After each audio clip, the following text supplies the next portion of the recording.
This is the Crush Crowdfunding Podcast, the #1 place for people who want to launch on Kickstarter and Indiegogo.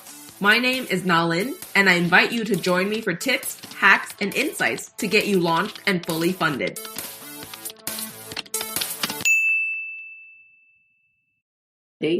Chat, and today I wanted to talk about how to run your Facebook group. Okay, and so this week I've gotten a few questions about Facebook pages versus Facebook groups, and we've talked about that already on the channel. And so today I wanted to really dig into how to actually run your Facebook group to make sure that people are engaged.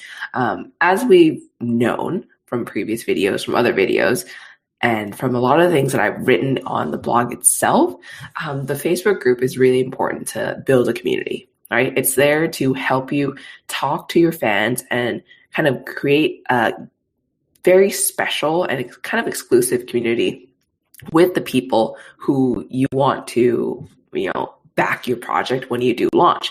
Technically, people in the Facebook group is going to grow by having traffic from the internet, pushing them to a landing page, converting people into an email list, and pushing that email list into your Facebook group so that you can talk to them every single day about your project, about what you're building, and have, and kind of hype it up with them.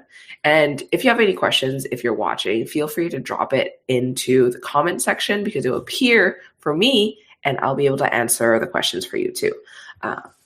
Okay, so with Facebook groups, what do you do? Firstly, for Facebook groups, make sure that you're listing the Facebook groups as private and listing the Facebook group as visible. If you're listing the group as private, again, it creates an air of kind of exclusivity within the people in the group itself so that you're sure that people who are there or kind of want to be there for the right reasons, right? They can't just click join randomly or like kind of hit the button randomly when they're on Facebook itself and enter your group.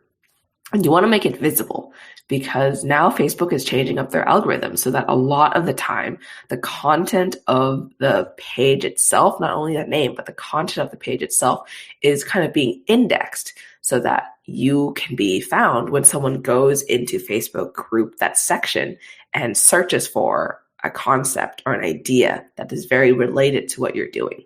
Okay, so again, private, but visible. The next thing to do for your group is to really, really go deep into the membership questions, okay? Firstly, these people, most of them are going to come from your email list and be directed to your Facebook group. That's for sure, right? We know that. That's kind of our main funnel to get people into your Facebook group to build that community. In terms of the membership questions, this is not only to kind of be a gate to block people who don't really care, but also another way to generate leads for your own project too, and for your own launch. This is because Facebook groups itself, the area, the entity, the ecosystem of Facebook groups, again, there's a lot of searchability that goes into it. There's some people who are out there who are just going to go to the group section of Facebook. It's kind of like a forum, right? And search for things they want to join. And with this said, you're kind of getting free traffic from Facebook too. So you want to use your Facebook group as a way to capture leads and generate leads too. And so in the membership questions, there are 3 questions that I recommend you always have. The limit is 3. So I recommend you to make use of all that real estate and have 3 questions. So when people try to join your group, they see these 3 questions pop up and they make sure to fill it out before they enter your group. One of the things to put, again, is what is your email? Because if someone is so interested and they're just kind of browsing the internet and they find your group and they're so interested, they want to be in your group, then they probably will be interested in the crowdfunding campaign. To say, hey, we're launching a crowdfunding campaign. If you want to be notified, just give us your email and we'll put you on the list. Boom, another way to generate leads. Very easy, very free, organic way too. Second question to include in this group membership form is, how did you hear about us, right? Because some people will have heard from you from like word of mouth or just through Facebook group searches or just some random place that you might not even know that people are talking about you, right? And so one thing to do is to capture this like where, so that if you know that somewhere random is talking about you and sending them to your Facebook group, then you can go and talk to that person who's talking about you, and maybe like do a promotion or do a partnership or do like a podcast or a video like this together or something, so that you can find more leads, because clearly their audience is interested in what you have to do. And the third question I recommend to round out this three question membership question is any question related to your project. What do you want to know? Is it like why they're interested in the project? Is it what they're most excited about? Do they have a similar product that is from a different brand? What is a question that you want to know and you want to find out about people who come and want to use your project, right? Just one question about your products. And then make sure to save all those questions somewhere after you are done, before you admit them, because once you do approve them, it disappears from Facebook. Okay. And so now that people are in your group, what do you do? Right? What do you do? The point of Facebook group, remember, is to create a community. And so to create a community, you have to get people to kind of know each other, right? Know each other, interact with each other, and chat with each other. And the best way I found to do that is to really have them introduce themselves, who they are, where they're from, what they're excited about for this project, why they're here, right? Do something fun like that so everyone starts to know each other. In the groups that I run, I make sure to have people introduce themselves so that, one, they kind of get over that fear of talking, right, in the group, being public, being putting themselves out there. And two, other people see who they are, and if they relate to that person, they comment, they like, they engage, they interact. So that's a way to get your community starting to talk to each other. When it comes to these introductions, so this one time, this one person was like, hey, I'm from Montreal in Canada, and someone else in my group commented underneath that they didn't even know each other. And they're like, I'm also from Montreal, Canada. I'm also this person working here. Wow, do we know each other? And all these conversations get started just because people are introducing themselves, right? There's that community feel when people start kind of connecting with each other themselves, not just you connecting with them. Yeah. Another thing to do is tell them what to expect, right? When someone comes into a group, you don't really know what's going to happen, but tell them what to expect. And what they can expect is that you'll be sharing stuff every single day about your project, about yourself, about the company that you're working at to bring this project to life. You're going to be sharing stuff about crowdfunding. You're going to be sharing polls. You're going to be sharing questions and asking questions so they can give you feedback about your own product. And from here, use your group as a feedback point. Yeah. Like make sure you're there every single day posting something, anything about your project, about your company, about yourself. Post things every day so that people see that you continuously show up, they're going to know that you are dedicated, and they're going to think that you are really, really set on making this come to life. You're going to start building up that know, like, and trust factor for yourself, right? Show up every day consistently. Whenever someone comments on something, make sure to write back, comment back on them, like it, engage with it, so that they know that whenever they say something, it's not going to be left hanging. It's not going to be left high and dry, right? Make sure to engage with your group no matter what happens. If someone introduces themselves, respond, say hello, like, so glad to have you here, right? Have that kind of feedback, that two-way street conversation. Use this as a place for feedback. Ask easy questions, right? A lot of people want to write really long content, which is great, right? If your audience really, really responds to that long form content, this is what I was doing today, this is what was happening, long form content. However, some audiences don't respond to that, right? So if your audience isn't responding to long form content, switch it up. Try short form content, like, hey, here's a question for you, one sentence, what do you think? Or or just ask a question to the whole entire audience. What does your day look like? What did you cook today? What did you eat today? What does your outside look today? What is the third picture on your phone camera reel, right? There's all these little short questions that once people do see is being answered, and it's easy, right? And they start answering, the Facebook algorithm starts pushing all of this content more and more out to them, and pushing this content more and more out to other people who are also in the same place as them, in the same group, in the same area as them. And so use this place as a place for feedback. Use this place as a place to build community. Try long form content, try short form content, try questions, and see what people are interacting with, see what people are liking, see what people are commenting. If at first people aren't commenting and you're kind of not sure how to get this to work, right? There's two things you can do. One, you can put in friends and family, right? Friends and family will forever be there for you and help you and comment on things and make sure that your questions are responded to, right? They're going to be there and just show up, right? And honestly, people on the internet don't know they're for your friends and family. So if your group is really quiet at first, bring in some friends and family and let them know, hey, I really want to start engagement in my group and like start building this up because I have this goal of launching this crowdfunding campaign. Yeah. And once you do that, and people and your friends and family start helping you comment and respond to questions and start kind of like putting out that seed of engagement in your group, a lot of people will just not be scared and do it themselves too, right? So that's the first thing you can do. The next thing you can do is that some people see groups where people are just liking things, right? Liking. There's no comments. And that's okay. To start off, that conversation and that comment, right? Once you have a post, someone likes it, you can go underneath and comment and tag them and say, hey, name, thank you for the like. What about this resonated with you? Or what about this made you like it? What about this had you hearted? What about this stopped you in your tracks and had you read the actual comment itself? That itself spurs conversation because people are seeing that, oh, this person is really looking at their posts, looking at your posts and like, seeing what the response is and asking for additional feedback, right? That pointed kind of conversation, that comment can get the conversation in the group going too. And again, if there's any questions about Facebook groups and how to run it and how to manage it and how to kind of get conversation and engagement going, feel free to drop it in the comments since this will come out to me live right now. Okay.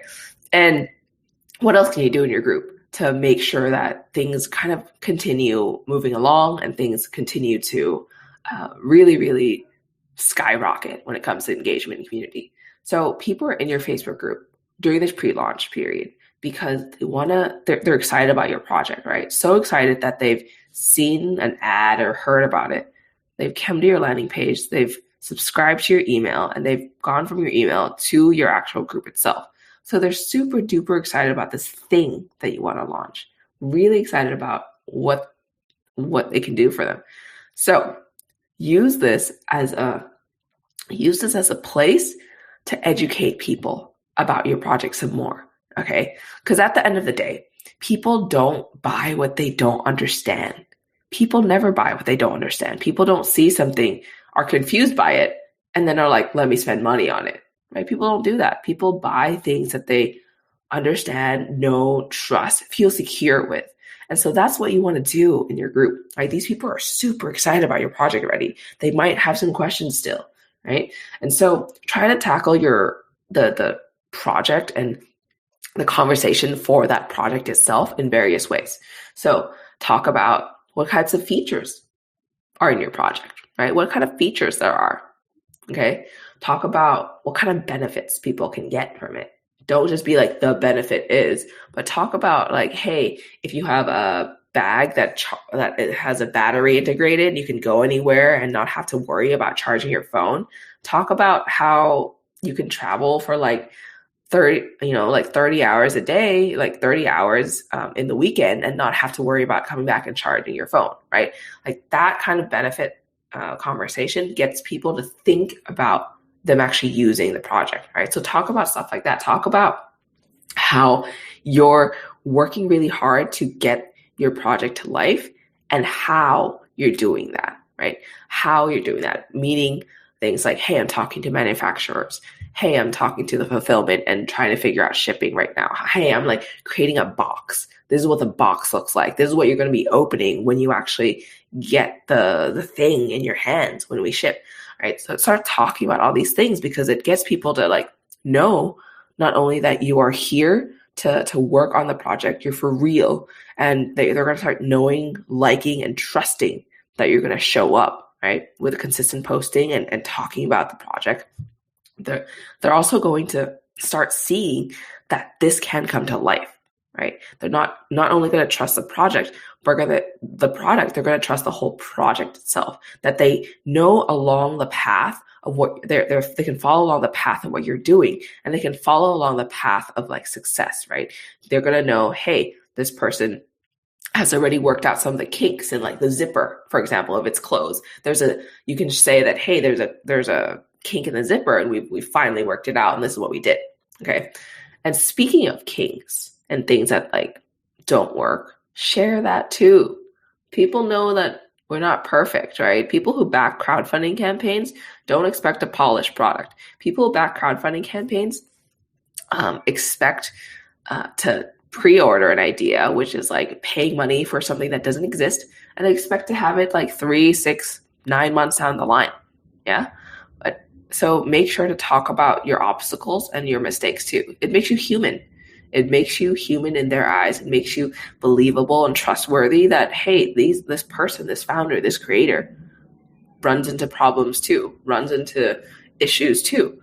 And the more that you talk about the things that you don't do right, the more people can relate to you, to be honest. As long as you say what you learned from it and how you're fixing the problem, right? So for example, that zipper, if you're finding that the main zipper of your product isn't working and you're like, what do I do? You can talk about that, but then do a follow-up post that say, hey, I figured it out. We went with a different zipper supplier. This is what happened with the old one, yada, yada. That makes it so that people trust what you're doing. Yeah. So these are some of the things that you can do to really make sure that your group is growing, and also make sure that your group is trusting what you're doing, right? And the last thing I wanted to talk about too is kind of like doing kind of group activity together. Okay. Group activities. What does that mean? So you can say that every Friday, for example, you're going to go live and do an AMA, and Ask Me Anything. And so that way your whole group is engaged in bringing questions to the forefront before you actually launch, for example, right? Before you actually go live on Friday. And every Friday, everyone can tune in and talk to you, ask you questions live too, right? So that's kind of a group activity. Another thing you can do is maybe interview people who are part of your whole journey itself, like your team members. Interview your team members and have people tune in, right? Another thing is you can say, hey, every Monday, we're going to have something you can vote on, right? Every single Monday, tune in on the announcement section. We're going to have something you can vote on.